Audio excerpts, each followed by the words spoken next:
विश्वनाथाला तुकोबारायांनी पत्र लिहिलं. हा अभंग वाटत असला माय, पण पत्र आहे. आता जुन्या काळामध्ये पत्र लिहिले जायचे, शाळेत पत्र शिकवले जायचे. एका मिनिटात पत्राची व्याख्या सांगतो. ज्यांनी पत्र वाचले, ज्यांनी पत्र लिहिले त्यांना माहिती आहे. पत्र लिहिताना ज्याला लिहायचं त्याला आदर द्यावा लागतो, जो लिहितो त्याला नम्रता घ्यावी लागते. पत्राचा पहिले मायना असतो, मध्ये मजकूर असतो आणि खाली लिहिलं असतो आपलाच कृपाभिलाषी. ज्यानं लिहावं त्याने नम्रता घ्यावी. वरती लिहिलं सण विवी. आपण आदरादित्य नानासाहेब, बापूसाहेब, दादासाहेब, तिथून काशी विश्वनाथाला पत्र लिहिलंय. तुकोबारांनी सुद्धा नम्रता दाखवलेली. आता जुनं गेलं, सगळं नवं आलं. आता पत्राचा जमाना गेला, आता व्हॉट्सअपचा जमाना आला, आता फेसबुकचा जमाना आला. पहिले असं होतं, माणूस मेला की गावातले 2 लोक पक्के असायचे, त्यांना राजदूत दिली जायची, पेट्रोल टाकलं जायचं आणि त्यांना सांगितलं जायचं लवकर निरोप देऊन घरी या, अंत्ययात्रा जवळ येणार आहे. पण असा मान शनिवार ना पडेल की ज्यात सपाटामा निघेल, हा सानिधान ना पडेल मरणले दाड ते करणना, म्हणजे कारणना निरोप देऊन घरी येत. असं एक बी चाले नाही तडे चहा नको, पाणी नको, नाश्ता नको, असं पटकन सांगत गेले. ज्यानं तोंड संगे तसा लोक तटे चालत नाही, तिथं असे एकदम ऍक्टिव्ह लोक. आता काळ बरा झाला, मोबाईल आला, लगेच फोन करता येतो. पहिले पत्र यायचं, माय पत्र. काही जुन्या बाया आहेत, विचारा. जुन्या बाया महिना पोस्टमनला विचारायच्या का हो पत्र आलंय का माझं, माझ्या मायबापाचा काही निरोप आहे का. पहिले असा काळ होता. पत्राचे प्रकार 2 होते, एक पिवळं पत्र आणि एक पांढरं पत्र. त्याच्यात असा नियम होता, पिवळं आलं तर दुःखाचं असायचं, पांढरं आलं तर सुखाचा असायचं, असा भाव असायचा. आता त्या माणूसले काही त्यांना पोरां साखरपुडाना निरोप देणं होता बहिणीला, त्याला काही दव्य सापडलं नाही, त्याने पिव्यावर लिखी दिलं. त्याला जाणू काळ बदली घ्या बा. ते पत्र घेऊन पोस्टमन घरी आला. ही बाई अंगणातच बसली होती, 10-5 बाया बसलेल्याच होत्या. पिवळं पत्र दिलं आणि तो सकाळना उपास धरेल तो पोस्टमन. त्यानं तोंड उतरेल होतं, असं तोंड करी निघ्या. त्या बाईला असं वाटलं माझा बाप 5 महिन्यापासून आजारी होता, तो बाप मेला असावा म्हणून हे पत्र आलेलं असावं. ती बाई डबल MA झालेली होती, तिनं उघडून काही वाचलं नाही. ती डायरेक्ट रडायला लागली. ती रडायला लागली त्या 10-5 बाईसनी तपास तरी करो का बरं लढाईनी. त्यासनी बी जो थेशर मांडव त्या बी रडायला लागल्या. त्या 10 बाया म्हणे बागी उठ बहीण, बाप घ्या का मायर सुन वै दार तू वाचितले पत्र पहिले काय शेन काही नाही. ती बाहेर आली, घरात बसली. त्या 10-5 बाया रडायला लागल्या. त्या 10 रडाना आवाज ऐकीन आपले बोलता हेवा कामे सोडीन गलीने बाया गोया वैग्यात म्हणे चला बाप तिना मरणा, आज तिना मरणा, काल दिन आपला मरी, आपले जाणं पडी. सगळे गेले, रडायला लागले. घर फुल भरलं, दर्जापर्यंत आवाज घ्या. हा दर्जा मग गावना न्याय करणार ती बाईन घरना. त्याला एक जण सांगा काही दर्जा माज राहतो, तो न्याय करणार म्हणे ओ काका घर पया म्हणे का मावशी रडी राहिली ना क्या गलीना बाया तुमना घर येले, कदाचित तुमचा सासरा वारला असं पत्र आलेलं. या सांगणारले बी सुमाराने काय सांगू बा असं. त्याला माहित नाही काय येलशी. तो बी पडत आला. आता मोठ्याचं घरचं वारलं म्हणून सगळे जण रडत आले. रडत दर्जापर्यंत गाव रडायला लागे. माणूस चांगला होता चालला गया, चांगला होता चालला गया. ती बातमी पोस्टमनला कळाली. पोस्टमनने पत्र वाचलेलं होतं. काही पोस्टमन आगाऊ राहतात, पहिले वाचले तर मग काय येलशे बा असं. त्यानं वाचलं होतं. तो पोस्टमन म्हणे काय होई गे तात्यान घर मी ते चालू पत्र देऊन म्हणे तटे असा भाव झाला की तुम्ही पत्र देऊन आले, त्या बाईचा बाप गेला असं पत्रात आलेलं आहे. त्यानं डोकाला हात लावली ना. अरे काका, तिच्या भावाला पत्र सापडलं नाही तर त्यानं पिवळ्या पत्रात माफी मागून लिहिलंय माझ्या पोराचा साखरपुडा 8 दिवसादे येण्याचं करावं. ते पत्र तटे दिले. म्हणे बो एवढं वांधना ते शांत करी कोण. म्हणे मी देवाला जायले मीच शांत करी. गेलं ते पडत आणि रडणाऱ्या मावशीला म्हणे मावशी रडू नको, ते पत्र नेमन वास तुना बावले सुमारा नाही. त्यांनी धव्य राहू दिन पिव्या पत्रामा पोऱ्यान साखरपुडा निरोप दाडेले. ती रडता डोया पुशेन गलीले दके आते हसू कस काय. बाया म्हणे तू हसू नको, आम्ही आमना हशिलीस. ही पत्राची कथा आहे. पहिले पत्र यायचे, आता पत्र येत नाही. कसं पत्र लिहिलं माझ्या काशी विश्वनाथाला, नम्रता दाखवली, आदराचा भाव दिला. सनविवी तुम्ही काशीचे विश्वनाथ, आदर दिला आणि खाली नम्रता लिहिली. मी दीन रंक मी अनाथ. मी दीन आहे, मी रंक आहे आणि मी अनाथ आहे. नम्रता केली. मग खाली लिहिलं पत्र लिहिण्यास कारण की कृपा कराल ते थोडी पाया पडलो बराडी. मग खाली लिहिलं आणि ते तुम्हाला काही विशेष नाही, कारण तुमच्याकडे भरपूर आहे. काय उणे तुम्हा पासी मी तो अल्पशी संतोषी. आणि ज्याच्या हातून पत्र पाठवलं त्याच्या हाती प्रेमाचा खाऊ पाठवा. पत्र संपलं. खाली लिहिलं आपलाच कृपाविलाशी जगद्गुरु तुकाराम महाराज, श्री क्षेत्र देहू, तालुका हवेली, जिल्हा पुणे. पत्र संपलं. हे तुकोबारायांचं पत्र आहे. अभंग जरी वाटत असला पण त्याच्यात पत्राचा उल्लेख आहे. विश्वनाथाला सांगितलं, हे विश्वनाथा, हे दीन आहे, मी रंक आहे, मी अनाथ आहे. तुकोबारांनी किती नम्रता घेतली पा. आता प्रत्येक शब्द तपासा. विश्वनाथाला पत्र लिहिणारे तुकाराम महाराज हाडाचे वारकरी आहेत. ते म्हणतात, पंढरीची वारी आहे माझे घरी आणि कन करी तीर्थव्रत. आम्ही इतर तीर्थाला जात नाही. मग महादेवाला पत्र लिहितात कसं? तुकोबाराची भाषा आहे, अनेकांची स्तुती आम्हा ब्रह्महत्या. अरे अनेकांची स्तुती केली तर ब्रह्महत्येचं पातक लागतं. पंढरी वाचून आम्ही कोणाची स्तुती करत नाही असं म्हणणारे तुकाराम महाराज काशी विश्वनाथाला पत्र का लिहितात? मी मगाशी भाव मानला. वारकरी संप्रदायामध्ये भोले बाबाचं मोठं योगदान आहे. या संप्रदायाची उत्पत्ती तपासली तर आदिनाथ गुरु, सकळ सिद्धाचा, मच्छिंद्र तयाचा मुख्य शिष्य. ही उत्पत्ती त्या महादेवाने केली. त्रिशूल डमरू घेऊन आला गिरिजीचा कांत. सकाळी सकाळी पंढरीच्या दारात उभा राहतो हा महादेव. आणि हा महादेव खरा वैष्णव आहे. म्हणून ऐका, वैष्णवाने असा भेद करू नये. भेद काढून टाकावा. गंध लावत असेल, तुळशीची माळा घालत असेल, विष्णूला भजत असेल आणि शिवाला जर दुर्वत असेल तर महाराज म्हणतात त्याचं तोंडही पाहू नये.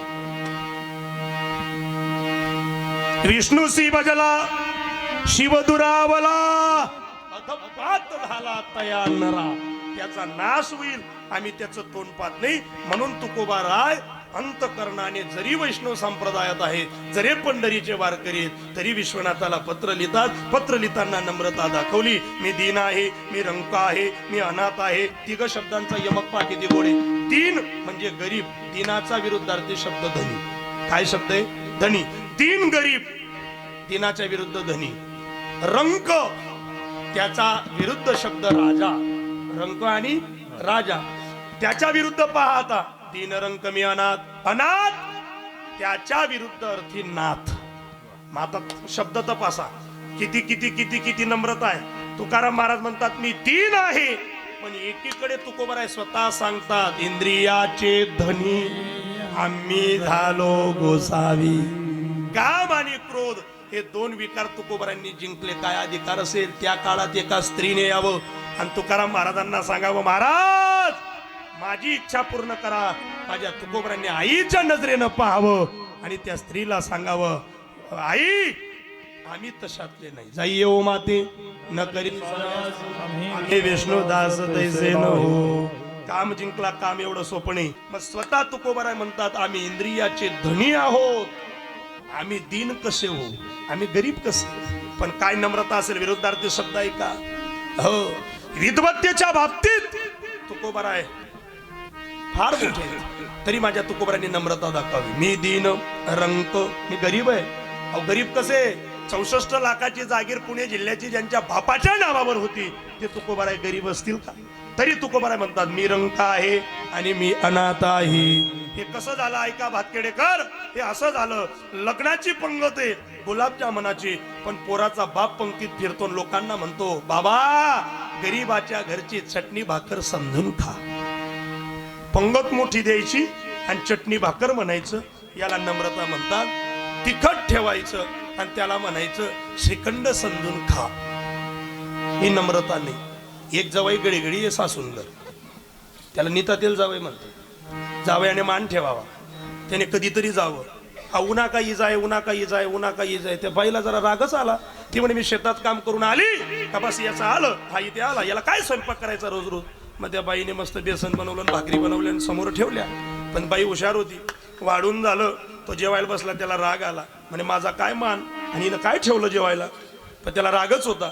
तिनं चेहरा ओळखला. ती काय म्हणते माहिती का, जावाई बापू गरीब ना घरनं श्रीखंड समजून खा. हे गरीबाच्या घरचं श्रीखंड आहे, एवढं तुम्ही समजून गोड करून घ्या. तो म्हणे बेसन ठेवते आणि श्रीखंड म्हणते, हिची काही नम्रता आहे का? धाड दिवशी संतापात उठला. ती परत परत सांगायची, जावाई बापू गरीबाच्या घरचं श्रीखंड समजा. तो उठ ना भाऊ, त्याने आजूबाजू दखली ना आणि कोणीच नाही म्हणे. त्यांनी बाई आवरी आणि सासूच्या कानात दिली. जशी दिली सासू म्हणे, लाज वाटायला पाहिजे, पोराच्या वयाचेत मला मारतात. मामी मना सासराणीच मार असं समजा. याले समजा म्हणतोस. कधी कधी नम्रता दाखवता आली पाहिजे.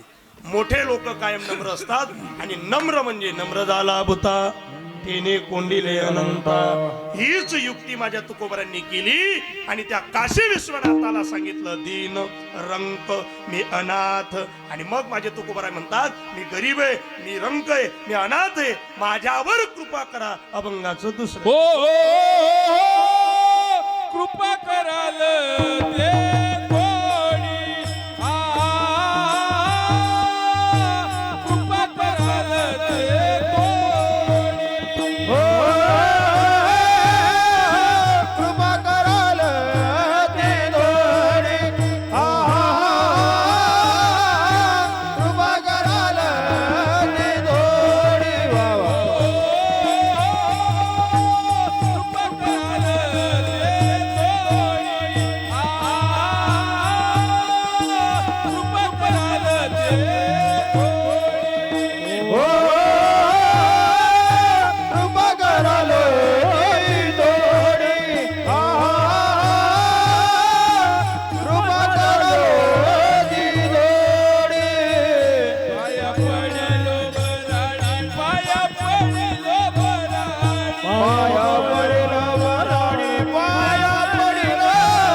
ते थोडी पाया पडलो भराडी. तुकोबराचे शब्द आहेत, मला काही देऊ नका, फक्त माझ्यावर कृपा करा. याचा अर्थ तुकोबरांना माहित होतं माझा देव कृपा करतो. देवानं कृपा केली, पण एका जनार्दने भोग प्रारब्धाचा हरी कृपे त्याचा नाश झाला. देवाने कृपा करावी. कृपा करणाऱ्यापेक्षा ज्याच्यावर कृपा केली तो मोठा झाला. कृपा करणारा मोठा नाही, त्याला कळतच नाही मी कोणावर कृपा केली, पण ज्याच्यावर केली तो मोठा. भगवान प्रभू रामचंद्राने हनुमंतरायावर कृपा केली काका. भगवान प्रभू रामचंद्र कृपा करतात हनुमंतरायावर. ज्यानं कृपा केली तो पुलावरून पायी गेला आणि ज्याला कृपा केली तो एका झटक्यात लंकेत पोहोचला. ज्याने कृपा केली तो राम सेतू बांधून पायी आला आणि ज्याच्यावर कृपा केली तो उडत गेला. ही ताकद आहे. कृपा ज्याच्यावर देव करतो त्याला मोठेपणा देतो. तुकोबरांचा अनुभव होता. माझ्या महादेवजींनी, या भोड्या महादेवाने, अरे चोर आला चोरी करायला आणि तो चोर बुटकं होतं जरा, त्याला घंटा चोरायचा होता महादेवाचा. तर त्या चोराने काय केलं, हात पुरत नव्हते, त्याचे पाय त्या पिंडीवर ठेवले आणि तो घंटा काढायला लागला. महादेव खुशच झाले.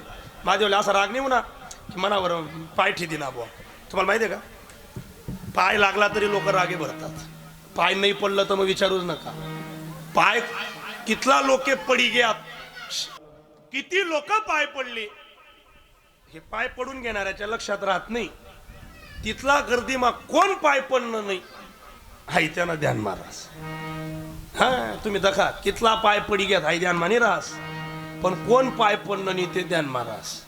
मकर संक्रांतना दिन अख्खा गाव मा तिळगुड घ्यान गोड गोड बोला म्हणत सुटणी. घरनी सासू सोड दिनी पाय पडा ना. ती सासू सोपावर बसेल, ती म्हणे मरेल परवडी पण जगीन फायदा नाही. आता पद्धतच गेली सगळी. अख्खा गाव मा पाय पडत फिरानं घर सोड देवानं. हे चुकीचं आहे. सध्या लोक आता महादेवाचा क्रेज वाढला, लोक जायला लागले महाराज. गेलं पाहिजे. मी तर नेहमी सांगतो, माझा मुद्दा आहे या देवाला उजेडात कोणी आणलं असेल तर त्याकरता 2 साधूंनी परिश्रम घेतलं या कलियुगात आणि हिंदू धर्म एकत्रित करण्याचं काम जर कोणी केलं असेल तर ते 2 साधू आहेत. एक पूजनीय धीरेंद्र शास्त्री आणि प्रदीपजी मिश्रा. कोणी कितीही नकार दिला तरी माझं मत आहे या 2 साधूंमुळे संप्रदायाचाच आधार घेतला पण या 2 साधूंनी कोपऱ्यातला देव उजेडात आणला. महादेव गावेगाव घरे घर काहीच मंदिरमा जावाना दुःख लागत त्याच्या घरात महादेव करले ना. मी बऱ्याच लोकांच्या घरापुढे पाहतो कमीत कमी लोक जायला लागले मला याचा आनंद आहे. तुमले खरं सांगू का तुमले खोटं पट्टी मारा पण मी असा अनुभव घेतला ज्यांनी हायातिमा देवदखाने हायातिमा बरं नेमन ऐका ज्यांनी हायातिमा देवदखाने तो पायटे चार्लेस महादेव कथा आहे महादेव कथा आहे महादेव कथा आहे महादेव कथा. बरं कसा जातो तो आमच्या इथं एक जण असं असं पाणी लई चाललं होतं अर्ध पाणी खाली अर्ध पाणी वर. मी म्हटलं का नाना पाटे पाटे तुम्ही अर्ध पाणी खाली पडाय ना अर्ध वर असं का असं नेमन लई जाऊ तांब्या लोके बोलतील दखिली सु म्हणतो. तो म्हणे नाही हो मी हायातिमा देवना पायरी छन्नू नाही जर लोकेशने माल दख ते लोके हसतील माले काही पटे नाही पण आमनी बाई सांगे जो 6 महिना महादेवर पान टाकी त्यांना पोऱ्यांना लगीन होई हो लब्बाड तू यांना करता का वय ना पण तू टाकाल ते लागणार भाऊ. काय लोक हुशार आहेत महाराज त्यांना करता का वय ना पण मी जाई राहीन म्हणता असं करू नका नाना उजात जावा कोण बोली ना मी दखिली दुसरा दिन पाणी लाईन घ्या तो फायटे चार्लेस.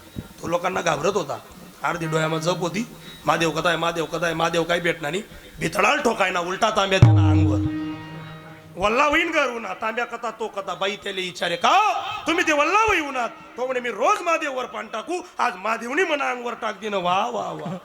तो एवढा पुण्यवान आहे का तू ना अंगवर महादेव पान टाकी सोपं नाही.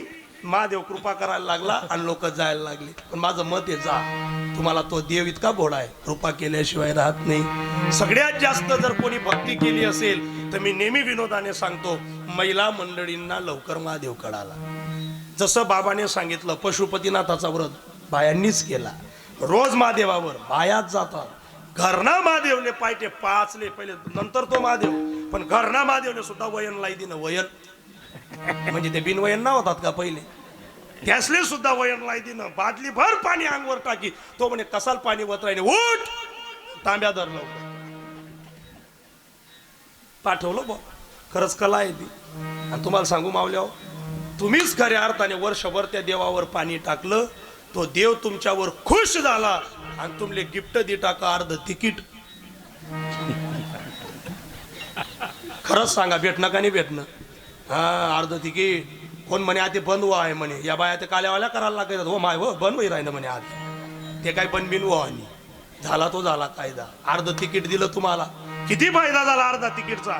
जठेनी तटे गर्दी बाईसनी कीर्तन मा गर्दी बाईसनी मौतमा गर्दी बाईसनी लगीन मा गर्दी बाईसनी माणसे नुसता गाव समाय राहना चोर घुसू नये बुवा गाव मा त्यासले काहीच उरुदी नाही सरकारने बट बाय असले दे टाक हो.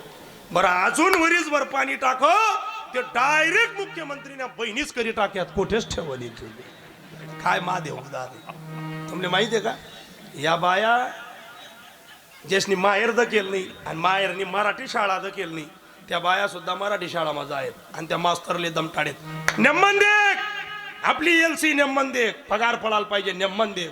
तो मास्तर इतर 7 तोंड करीन सांगे मावशी तुम टाईम ना मरी घ्या मी नवीन लागेल हाती तू येडापणा करू नको नाही र भो नेमन दो एलसी सापडायला पाहिजे एलसी. मास्तर काय करायचं ऐका बरं 3 तुकडा बैल राहे जुनं दप्तर राहे चिटकाडी दे मास्तर आणि दी टाके बट्या बाईसना पगार पडी घ्या नुसता OTP चेक करे 7.5 पण ऐका मावशी पहिला भाऊ चांगला होता म्हणजे आता बी चांगला आहे बिचारा पण भाऊ मग फरक रास फरक बडाच भाऊ थोडी सारखा राहा.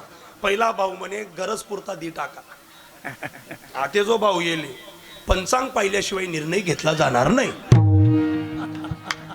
त्या भावाचे समर्थक किती असतील तर माफी मागतो बरं भाऊ मी नेमन ऐका. आता भाऊ हुशार आहे कारण आता भाऊ काजू बदाम खातो कसा आहे भाऊ. आणि मग तो भाऊ म्हणतो भावाने तर कायदाच काढला आता ज्या बाईना घरना नोकरीले तरी तिने 7.5 लिनात 14 वसूल करा. या बाया म्हणे कथ्या पौतनी कथ्या नाही बोआते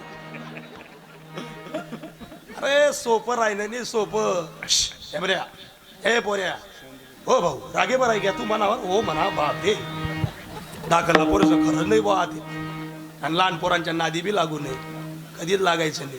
मी काल्याच्या कीर्तनाला गेलो 9 वाजता पोचलो. एक नातू आजीचा बाहेर बसला होता. सकाळी 9ले उडीत ना जायना काला ना हात भरेल आणि तो बाहेर बसेल होता. तो मला सांगे बाबा बजाओ म्हणे जोगे या तुमले बी खाना आहे का हो मी गण खाई काही आयु ऐगू मला काही तुला काला खाना.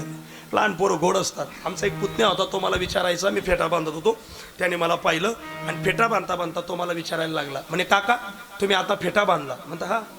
तुम्ही आता फेटा बांधला. हा. तुम्ही आधी फेटा बांधा. म्हणता हा. मग तुम्ही आता घोडावर बसशात का म्हणे ओ घोडा. आता घोडावर बसू का. ते लहान पोर असतात त्यांच्या नादी लागू नये. फार गोंडस लेकरे खेळतायत बिचारे.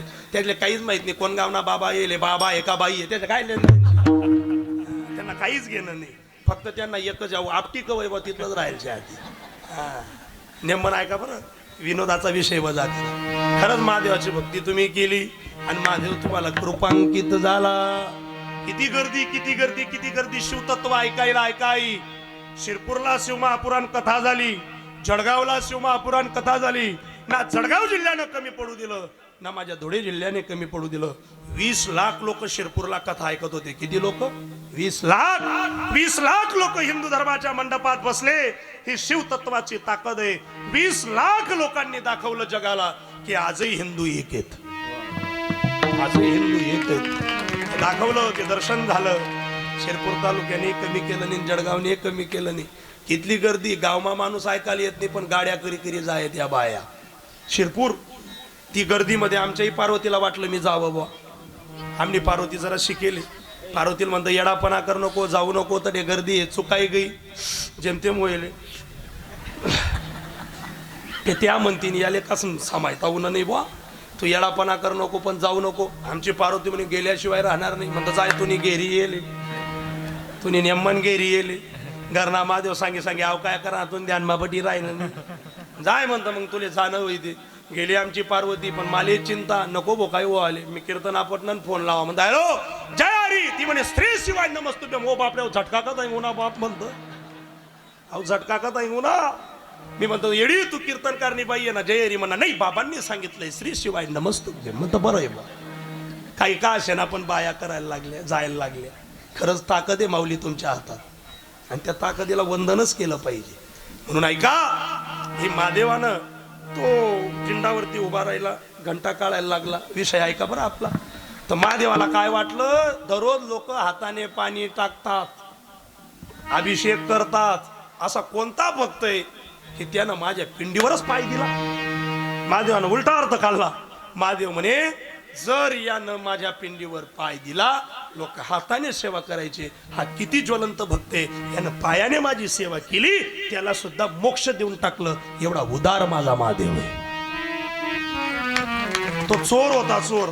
ते बुटकं होतं त्याला हात पुरेने तो घंटा चोर आलो ना तरी त्याला मोक्ष दिलं.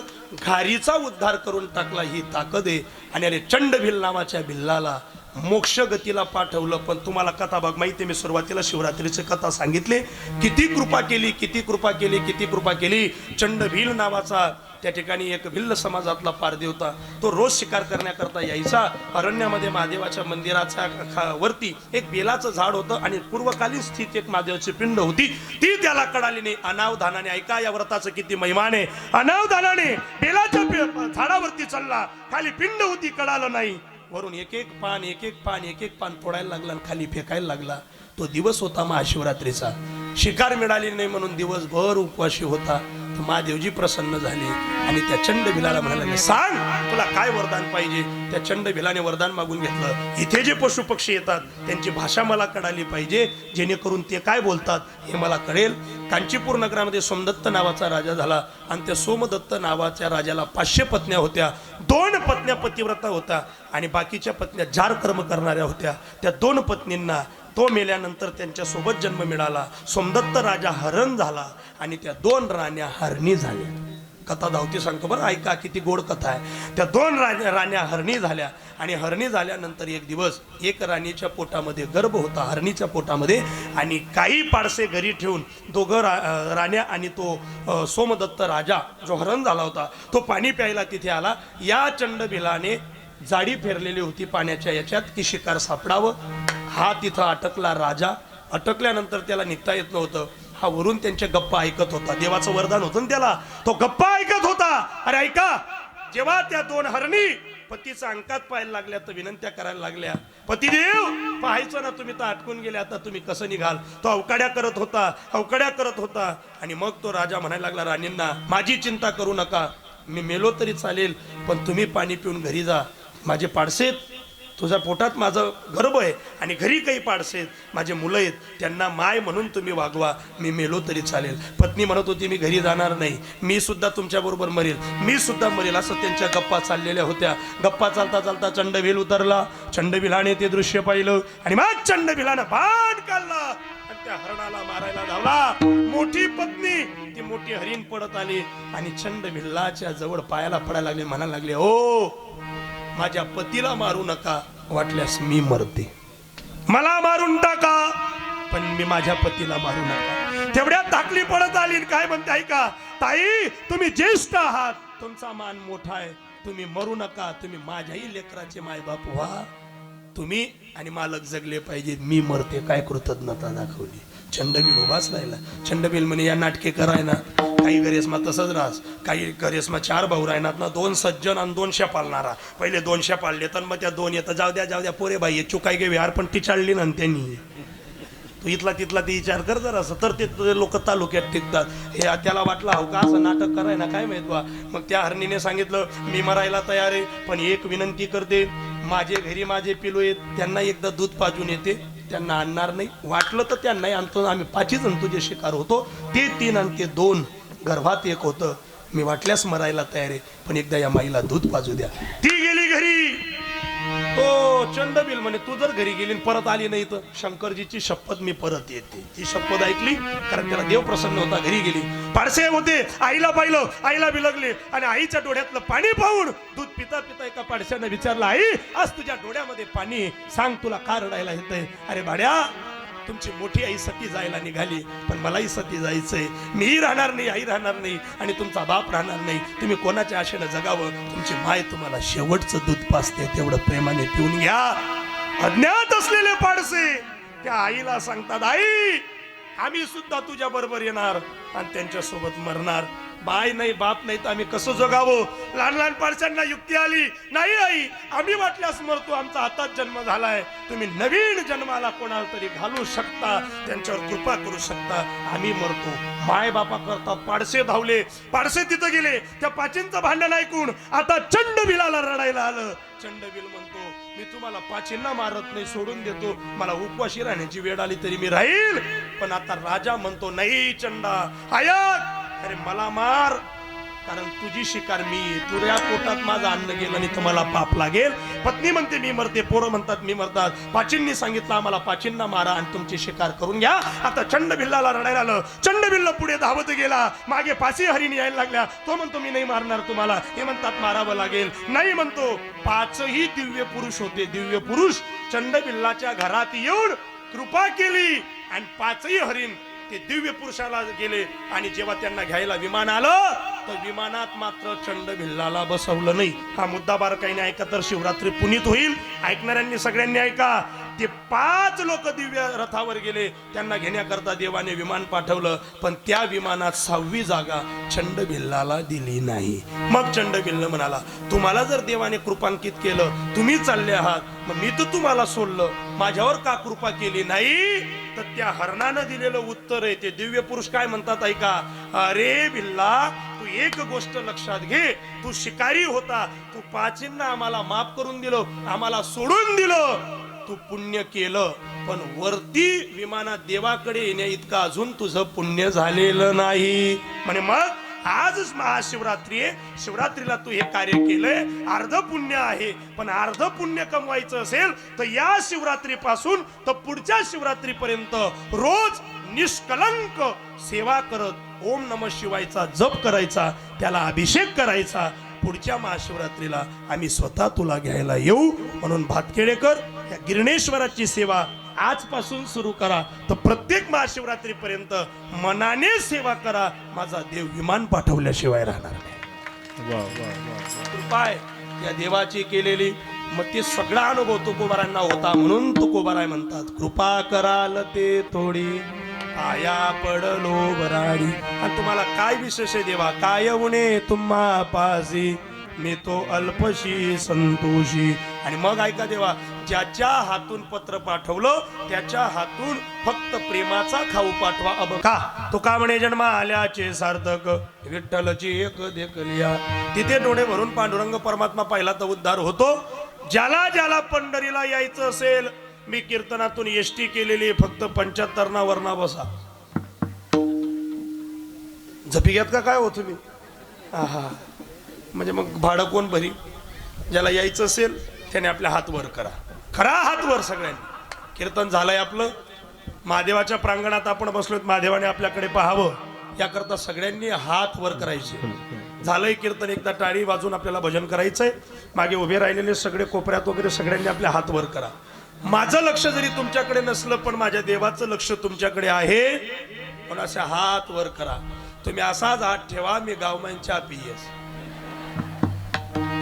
भाऊ, आता पोटात भूक मारणे रे दादा, आम्हाला फराळ करावं लागेल. करा हात वर. हा बघा, शूटिंग येते तुमच्याकडे, चेहऱ्याने मन ठेवा. महाराष्ट्रात जाईल बरं नाव. असा हात वर करा आणि असं वर दाखा देवकडे, असं दाखा, असं वर दाखा. येणे पंढरपूर, असं वर पा आणि सांगा देवले, देवबा आमले लई चाल.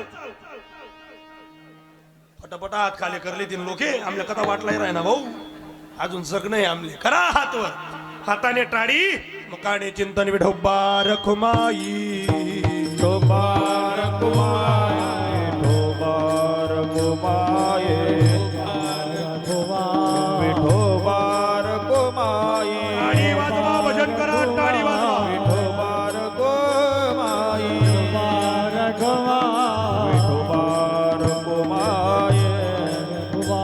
विठोबा रखुमाई, विठोबा रखुमाई, विठोबा रखुमाई, विठोबा रखुमाई, जय जय जय विठोबा रखुमाई, विठोबा रखुमाई, विठोबा रखुमाई, विठोबा रखुमाई,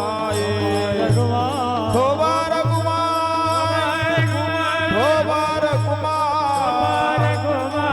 रखुमाई, विठोबा रखुमाई, जय विठोबा रखुमाई, विठोबा रखुमाई, जय जय विठोबा रखुमाई.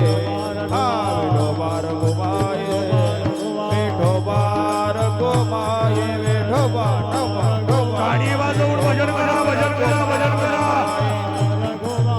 विठोबा रखुमाई, हे विठोबा रखुमाई, विठोबा रखुमाई, विठोबा रखुमाई, विठोबा रखुमाई, विठोबा रखुमाई,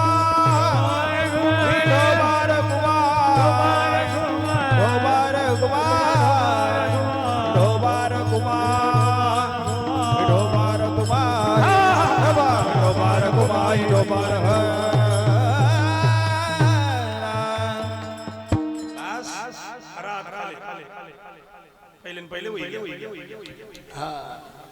तुम्ही विश्वनाथ दिनरंग मी अनाथ, कृपा कराल ते थोडी पाया पडलो बराडी.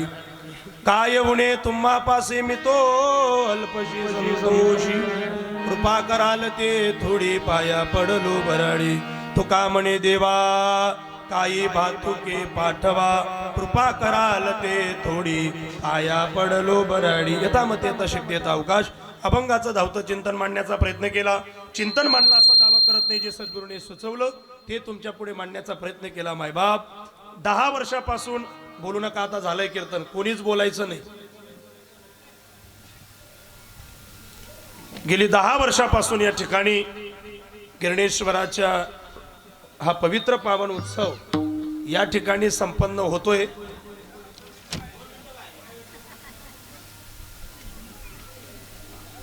पेटी वाजत राहा ते आता नंतर काय असेल तुमचं, मला फक्त 5 मिनिटं घेऊ दे म्हणजे माझा वेळ झाला की मला लांब जायचंय, कोणीच उठायचं नाही। आता बघा कीर्तनात फक्त ऐकत राहायचं। हा 5च मिनिटं घेतो, ऐका। या गिरणेश्वराच्या याच्यावरती आमचं गाव होतं, त्याच्या कृपेनं आम्ही राहिलो आणि ते गाव आज गावात आहे, इथून 2 किलोमीटर पुढे, पण आम्ही विसरलो नाहीत। आम्ही आजही गिरणामाईच्या तीरावर असलेल्या गिरणेश्वराची सेवा एवढ्या दिमाखात करत असाल तर भातखेड्यांवर तो देव कृपा केल्याशिवाय राहणार नाही। कृपा कराल ते थोडी पाया पडलो बराडी। काय उत्साह असेल, काय अट्टास असेल। या जागेची साफसफाई मी डोळ्यांनी पाहतोय, आता पाहिली, काहीतरी याला परिश्रम लागलं असेल। सगळ्या तरुण पोरांचं खरंच कौतुक करतो, गावातील कार्यकर्त्यांचं कौतुक करतो की ज्या गावामध्ये महादेवाला मानणारे, संतांना मानणारे, देवाला मानणारे कार्यकर्ते जर इथे असतील तर त्याही कार्यकर्त्यांकरता एकदा टाळी वाजवा। सोपं परिश्रम नाहीये, देवाच्या कामाकरता अरे हात पसरवावा लागतो, मागायलाही लागतं आणि ही सेवाही करावी लागते, तेव्हा हे कार्य सफलतेला जातं। कधी कधी नाराज होऊ नका। काही लोक असं म्हणतात, अहो 10 वर्ष होई घ्या, त्या भाऊने रुपया सुद्धा दिला नाही हो। कधी कधी असा अनुभव येतो, 10 वर्ष झाले त्यानं रुपया दिला नाही, तो इतका मोठा नाही की तो माझ्या देवाला नाही म्हणेल, माझ्या देवाला त्याचं चालत नाही म्हणून देव त्याच्याकडून घेत नाही। कधी कधी देवाला चालत नाही म्हणून देव घेत नाही। ज्या दिवशी त्याच्या मनात आला ना, तो कोणा बी खिस्सा कापाशिवाय राहत नाही। दुष्काळ पडला, कोरोनाचा काळ होता, सप्ताहाचा काला 3 दिवसावर होता, फक्त मुद्दा एका, देव किती उदार आहे। प्रसाद केला पाहिजे आणि त्या प्रसादाकरता आपल्याला कोणीतरी अन्नदान करावं, 1 पोत तांदूळ द्यावं आणि मला बुंदी करता हरभऱ्याची डाळ द्यावी, असे 11 कार्यकर्ते रडत होते महादेवाजवळ। कार्यकर्ते खरं निष्कलंक असतात, कोणत्याही कार्याचे असो, ते फक्त प्रयत्न, त्याचे लोक बोलिका जायत ना तरी त्या काय म्हणतात, चाल द्या बोलत राहा पण आम्ही करतो। आमच्या सप्त्याचे असो कोणतेही कार्यकर्ते फार निष्कलंक। 11च्या 11 कार्यकर्ते गिरणेश्वराजवळ रडले। गिरणेश्वरानं सांगितलं, चिंता करू नका, कोणाच्या तरी बुद्धीत बदल करतो आणि तुमच्यापर्यंत पाठवतो। कृपा केली महादेवाने।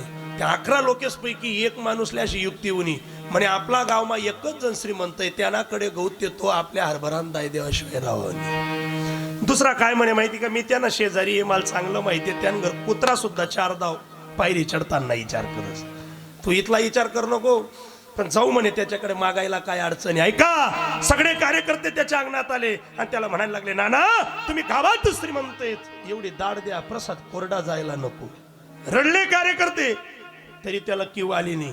तो काय म्हणे माहिती का, अरे 3 पिढ्या होई घ्यात म्हणे, 3 कितल्या पिढ्या, आमले लईन नाही म्हणतो, याले तापीमा फेक देत आता, याला जगीन फायदा नाही। तो म्हणे आमले लईन नाही, आम्ही दान धर्म करत नाही, पण ती बाई बिचारी पडदाना अडचणी तर सत्वन करे, एक जण निदक। ती बाई म्हणे चिंता करू नका, हाऊ का वायबार होय ना, पण आपली काकू चांगली ती दी, पण हाऊ घर नको पाहिजे, ती रोज जासूत म्हणे मागायला। त्या 11च्या 11 लोकांनी याला पाहिलं रस्त्यावर, म्हणे का हो द्या ना म्हणे आम्हाला। म्हणे काय, म्हणे हरभऱ्याची डाळ। तो म्हणे येडा मी 100 रुपये देवा ना, तू दाय कस काय देऊ, आणि माझ्या दारापर्यंत यायचं बी नाही सांगितलं ना, 3 पिढ्या झाल्या आमले लईन नाही। त्या लोके म्हणे भाऊ असा काही देवा आणि मग त्या 11 लोकांनी विचार केला, हाऊ गावना बाहेर निघणार का, आपण काकू पाजावा ना, काकून रावण्या कराण्या। ती काकू बाहेर बसली होती, एक जण म्हणे काकू आमले दाय पाहिजे, काही बी करा नाही तर सप्ताह कोरडा जाई, तुम्ही श्रीमंत आहे। ती बाई म्हणे मला माहेरले इथल्या पंक्ती चालेत, पण मी याच्या कर्मात पडली, कुत्र सुद्धा विचार करत पायरी चढाले, काय करू, धर्म करता येत नाही, पण एक विचार करा। म्हणे काय, चिंता करू नका, हाऊ काल दे डोळ्या तपास आले, दोहे जावा आहे म्हणाय का बरं, कालदी डोळ्या तपासाल धुडं जावावशी, धुडं घ्या का तुम्ही येऊन जायचं, पटेल तेवढं घेऊन जा, पण गावाला उपवाशी ठेवू नका। बाईनं दया दाखवली, सगळे कार्यकर्ते जमले आणि हाऊ बुलेटले किक मारीन निघणार, बस स्टँडले दखवो, एक जण म्हणे घ्या हो, आणि मग या उन्हात ते काकू काहीतरी करा आणि आम्हाला एवढं दान धर्म करा। काकू म्हणे या गोदाम उघडलं, दाढीच्या पोतेचे पोते होते, त्यांनी त्या ठिकाणी हो पातेलं घेतलं, वरती छिद्र केलं, हळूहळू दाढ पडायला लागली। दाढ पाहिजे तेवढी घेतली। ती काकू काय म्हणे, आखो लई जावा, इकी दिज्यात साखरना पैसा निघ जाते, तुमले कोणा मागान काम नाही, म्हणे काही अडचण नाही। आता हे तिथं काढत होते 11च्या 11 लोक खुश होते. यांनी बुलेटले किक मारी, हा गावना फाटापर्यंत घ्या आणि आधार कार्ड घरी श्री घ्या. कोणतं कार्ड इसरी घ्या? आधार कार्ड डोळ्या तपासान कुर्ता. आधार कार्ड विसरला आणि घरी गाडी आली. बुलेट ना आवाज ऐका आणि त्या 11 जण म्हणे काकू तू आपले बदडा शिवाय राहावणी म्हणे आधी काही बी करा पण आमले याना पैसे सोडा. अरे म्हणे चिंता करू नका 40 वर्ष मी कसं निभाललंय गुमाल माहिती. तुम्ही गुन्हा मुन्ना उभा राहा. बाया हुशार राहते तुम्ही गुच्चोप उभा राहा काही जो आणि म्हणे हे 11 घाबरेत पोतात पुढे ठेदिना उन्हा घर हे दखो त्या कार्यकर्ता असले. अरे म्हणे हे गिरणेश्वरावर कार्यक्रम करतात हे 30 लोक आपल्या दारात आलेले आणि लगे आवाज दिला. हे सांगितलं होतं ना 3 पिढ्या झाल्या आमले लईन नाही मनादार शेकस काय उन्हात. ती बाई म्हणे आवाज करू नका असा बिना आबरूना आवाज करा. पहिले गावने तुमले बाजूल कर दिले म्हणे. तुमले चांगला कामले कोणी लई जात नाही म्हणे. का असा आवाज करतो म्हणे तुम्ही आवाज कर नका नेमन ऐका ते आपला घर का येलेत म्हणे. का येलेत म्हणे त्यासने अख्खा गावमा दाय मागी सप्तान दाय उरेले त्याचे पैसा लागावेत. त्याचे माहित होतं गावमा या 5 पैसा आहेत आऊजी कतली त्यामध्ये आपला घर दाय इकाले येलेत. पटी ते ल्या नाही पटी ते काय ल्या आगाऊ पण करणार ना म्हणे आठे.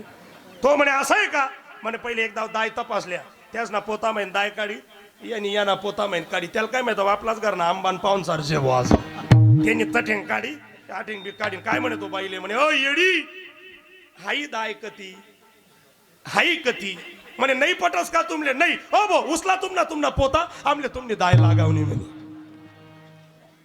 त्याले काढणार आहे ना तो कसं बी मागेल आपण देतो म्हणून आपण उपकार करत नाही. त्याने कोटी रुपयाचं शरीर दिलं त्याच्याकरता देत राहा गिरणेश्वर कृपा करत राहील. आणि अशीच ही सेवा या भातखेडेकरांनी या ठिकाणी केली. पेटी मास्तर काका असतील विनेकरी बाबा असतील आदरणीय प्रवीण माऊली असतील आमचे भातखेड्याचे रायगडे दादा जे कंडक्टर आहेत मला वाटतं एरंडोलला त्यांनी फार मोठी तुम्हीच का मला सतत संपर्क केला. तुम्ही रोज मोबाईलला पाहतात कार्यक्रम चालू असतात त्यांना आनंद होतो. ते म्हणे आमना बी गावले या एक कीर्तन करा. हे सगळी कीर्तनाची सेवा त्यांच्या माध्यमातून आली. सगळी मंडळीचे आभार डॉक्टर साहेबांचे आभार मानतो त्यांच्याकडून ही सेवा मला या ठिकाणी दिली. फार हट्ट केला यावंच लागेल यावंच लागेल यावंच लागेल. ते म्हणे तुम्ही या आम्ही तुमले काहीच कमी करावत नाही मला माहिती आहे म्हणता काहीच कमी व्हावं नाही. त्याकरता इथला दूर मला येणं पण आता सकाळचं कीर्तन करून रात्री पुन्हा घरण्यामोद्याला कार्यक्रम उद्या सकाळचा काला पुन्हा सुरत असे फार मोठी फेरी आहे. वेळ तुमचा घेत नाही. लोके म्हणतील तू पैसा लिही राही ना भाऊ तू काही उपकार नाही करी राही ना तसं का आहे ना. पण आम्हाला आमचं शरीर सांभाळलं पाहिजे. सगळी मंडळी या ठिकाणी उपस्थित झाली त्याबद्दल सगळ्यांचे आभार मानतो. असाच दान धर्म करा गीता गोविंद गंगा गायनारे संत मायबाप 7 गोष्टीचं पालन करा. गीतेनुसार जीवन जगा गोविंदवर प्रेम करा गंगेत स्नान करा गायीची सेवा करा नारीची सेवा करा संतांचा सन्मान करा. अशीच गिरणेश्वराची सेवा करत राहा. देव कमी केल्याशिवाय राहणार नाही. एकदा पुन्हा मनानं त्या कार्यकर्त्यांकरता टाळ्या वाजवा ज्यांनी इथे ही काशी अवतरली काशी सजवली आणि गिरणेश्वराचा उत्साह केला त्याबद्दल भातखेडेकरांचे पुनश्च एकदा आभार व्यक्त करतो. बोलता बोलता काही चुकलं असेल अपमानास्पद शब्द निघाला असेल माझं मला परत करा. चांगलं असेल आचरणात आणण्याचा प्रयत्न करा. झालेली सेवा प्रभू चरणी अर्पण करतो. खानदेश रत्न मोठे बाबांच्या चरणी सेवा समर्पित करतो. गिरणामाईच्या चरणी सेवा समर्पित करतो. माझ्या गिरणेश्वर महादेवाच्या चरणी झालेली सेवा समर्पित करतो. झालेली सेवा या वैष्णव वारकऱ्यांच्या चरणी समर्पित करतो. झालेली सेवा माझं दैवत माझी आई आणि वडील यांच्या चरणी सेवा समर्पित करतो. झालेली सेवा माझं दैवत माझी आजी आणि आजोबा यांच्या चरणी सेवा समर्पित करतो. झालेली सेवा माझं दैवत जय श्री कष्टभंजन देव सारंगपूर हनुमान दादाच्या चरणी झालेली सेवा समर्पित करतो. झालेली सेवा आमच्या नंदुरबार जिल्ह्यातील महान संत ज्यांनी उभा आयुष्य जगाला राम शिकवला त्या पूजनीय दगाजी बापूंच्या चरणी झालेली सेवा समर्पित करतो. ज्या कार्यकर्त्यांनी आज यजमानाचं पद घेतलं त्या पाटील दादांचे सुद्धा कोटी कोटी आभार व्यक्त करून त्यांच्या चरणी सेवा समर्पित करतो. या कार्यकर्त्यांच्या चरणी झालेली सेवा समर्पित आणि याच ठिकाणी सेवेला पूर्णविराम ज्ञानेश्वर माऊली.